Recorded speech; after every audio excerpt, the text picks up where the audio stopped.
Welcome to Wealth Wisdom. If you have ambitions to achieve financial success, please leave yes in the comment, and we are here to help you obtain insight and build wealth. The book we are going to share today is Mindreader by David J. Lieberman. Understand why difficult people are so difficult. Psychotherapist and author David J. Lieberman knows how to spot a liar. And he's keen to share his knowledge with others, so they can spot liars too. But his skills go far beyond this. In Mindreader, he shares his knowledge on how to read others, how to spot what they're thinking and how they're feeling. Yes, a person who's avoiding eye contact is probably deceiving you, and yes, at the same time, a sociopath can maintain eye contact and lie to you with a straight face. But the real interesting takeaway from Lieberman's work is an understanding of what's driving the people you know are dishonest, or arrogant, boundary-crossing, or just downright unpleasant. In this sharing, we'll focus on getting beyond the superficial. We'll find out just how ego and low self-esteem can lead us to act in less than ideal ways, and we'll learn how to spot the hidden clues of low self-esteem. Spotting people with low self-esteem and understanding why they do what they do and why they act in such ways will allow you to respond to them with empathy rather than anger or frustration. Before we continue, if you are interested in this topic, please consider subscribing and give us a thumb up. Let's continue. Anxiety makes us fixate on ourselves. If we want to understand what's going on with other people, it's easiest to start by looking at ourselves. First, imagine how you feel when you're in the zone, like deep into your treadmill workout or effortlessly driving a car. You're moving without thinking, you're alternating between the brake and the gas, you're changing lanes automatically. Now, imagine carrying a hot cup of coffee across the room, one that's filled to the brim. Why do you feel so different in each situation? When in that second situation, your ego is anxious that the hot coffee might spill and burn your hand. So it makes your perspective zero in on that coffee. The anxiety of being under threat means you fixate on yourself. The same thing happens when you have to drive through a snowstorm or make witty chit-chat at a cool party. Suddenly, all those moves you would normally do without thinking become conscious and calculated. You find yourself tightly gripping the wheel or your drink. Simply put, when the stakes are higher psychologically, your anxiety goes up and your perspective narrows. Anxiety forces you to fixate on yourself, it limits your ability to process what's going on around you. Have you ever blanked out during a crucial exam or choked during an important interview? In these cases, something that you've always done automatically suddenly stops working. You're too conscious, and your cognitive timing is off. That's anxiety in action. Anxiety also expresses itself verbally through the use of qualifiers, like I think or I guess. When using such qualifiers, we end up softening the conviction of what we're saying. While all of the above are examples of situational anxiety, they do hint at generally low self-esteem. That's because when we have low self-esteem, the more stressed out and fearful we tend to become. Let's look more at low self-esteem in the next section. Low self-esteem is easy to spot if you know what to look for. Generally, the happiest among us are those who have emotionally healthy relationships. That's because being vulnerable and letting people into our lives requires a bit of ego deflation. To have someone come into our lives, we need to make space for them. When someone is fearful or ego-driven, their problems fill up their whole life and their capacity to give love is diminished. There's simply too little space for anyone else. Such self-absorption is an example of someone with low self-esteem. And it's evidence of a deeper emotional pain. Emotional pain leads to self-absorption, just like with physical pain. When you have a headache, it becomes difficult to focus on what someone might be saying to you. Self-absorption is the same, and it can express itself through arrogance, self-pity, or trouble empathizing with others' problems. So how can you spot someone with this kind of toxic low self-esteem? Perhaps they're a constant people pleaser, always saying yes, even when they don't want to, or they obstinately always hold their ground, never being willing to admit they're wrong. You can look at their relationships with the people around them. Do they have a core group of loyal friends? Are they close to their family? Do they take responsibility for their part in conflicts, or do they skew toward resentfulness? People with low self-esteem usually treat themselves far better than they do others, indulging in their own desires and being stingy with giving. Or if they do give, it's only to gain someone's approval. People with healthy self-esteem, on the other hand, tend to nurture their own well-being as well as that of those around them. There are plenty of other red flags. Does this person treat waiters unkindly? Do they not return items that they borrow, promptly and in good shape? Do they maintain healthy boundaries, or are they emotionally needy or controlling? Do they violate social norms by asking embarrassing or inappropriate questions? Do they have trouble accepting no for an answer? And so on. These are all signals that the person is primarily preoccupied with self and oblivious or unable to understand how people are responding to them. The thing is that all these behaviors do not outright make someone a bad person. Most likely, this manipulative or inappropriate behavior isn't conscious. Rather, it stems from deep, legitimate emotional pain. While self-esteem is often used interchangeably with confidence, the two are not the same. While confidence connotes how we might handle a certain situation, self-esteem goes much deeper than that. It's a measure of how much we love ourselves. For instance, someone might have good self-esteem, despite the fact that they're a bad cook. Likewise, someone who might be a great cook may also have low self-esteem and, by constructing their identity around their cooking ability, be building their whole self-image around it.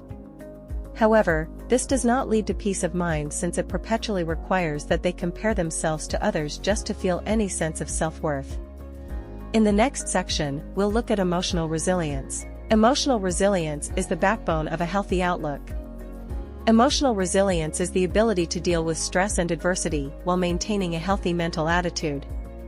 This is the difference between people who allow stress to drive them into depression and those who can handle the periodic tribulations of life. And it's all down to the fact that emotional resilience stems from a healthy self-esteem. Let's take a closer look at how ego functions. The ego has a driving need to understand the unknown and unexplainable. Think less in terms of spiritual matters and more like, why didn't she call me back? And, why didn't I get that job? Resilience is founded on the admission that questions like this can't be answered. Like the case of the missed job opportunity. Sure, your ego is obviously hurt and wants to know exactly why you were passed up for the role. But this is something no one will tell you. And honestly, most of the time, it's something outside of your control. Maybe you said one offhand remark in the interview, not anything you could prepare for. Resilience calls for letting go and moving on. Ego calls for anger and outrage and self-pity. And the more ego-driven we are, the more we're convinced that everything in the world is about us. The more convinced we are that we didn't get the job because we're inherently unworthy or awful. The more we blame the universe and everything in it for our problems. Resilience is built by confronting the situation. But these days, it's all too easy to escape from emotional pain. When the fears and anxieties get too loud upstairs, there's always doom scrolling through Twitter or binge-watching Netflix. The author references terror management theory, which states that people handle anxiety in two ways. If they're living happy, fulfilled lives, they do so by embracing their values and beliefs. But those who are living less happy lives tend to cope with their anxieties through escapist self-indulgence, anything from food to sex to television. While the latter tends to make things worse, the former actually promotes better resilience in the long run. But resilience really comes down to how we handle our anxieties.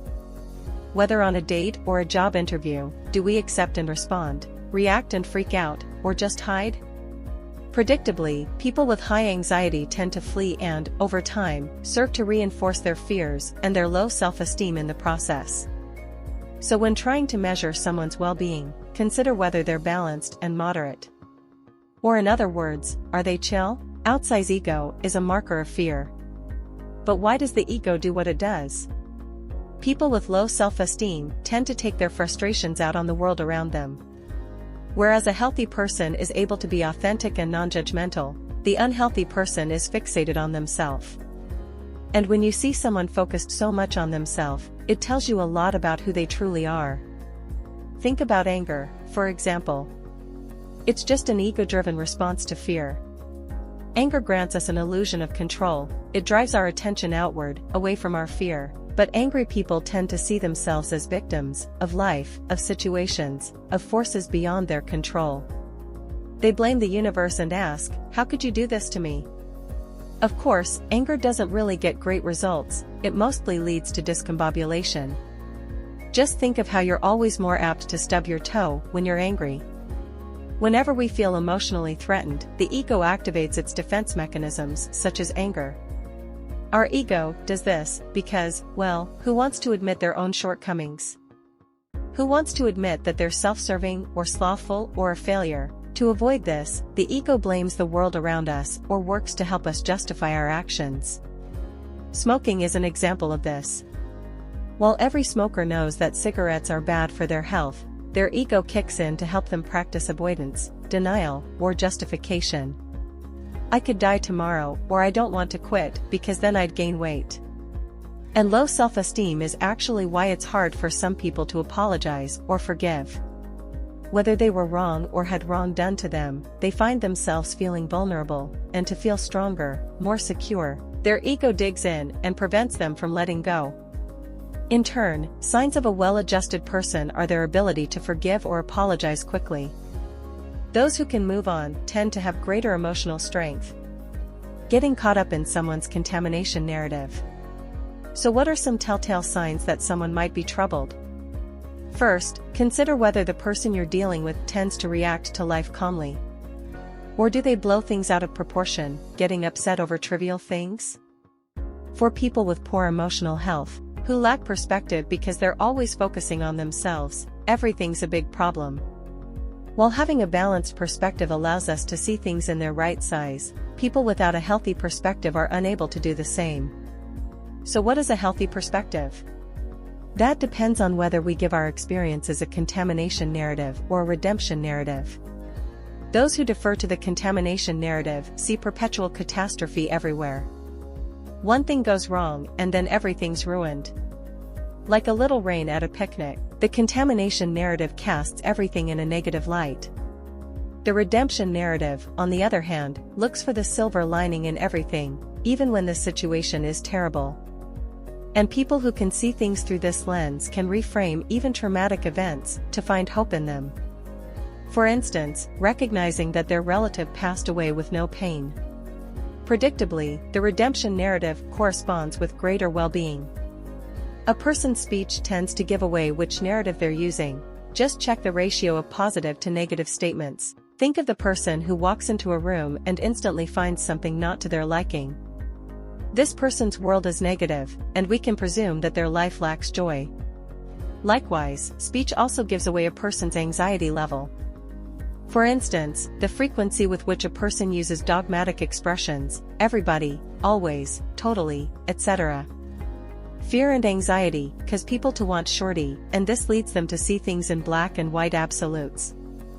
In contrast, calmer people have an easier time seeing things in a nuanced way.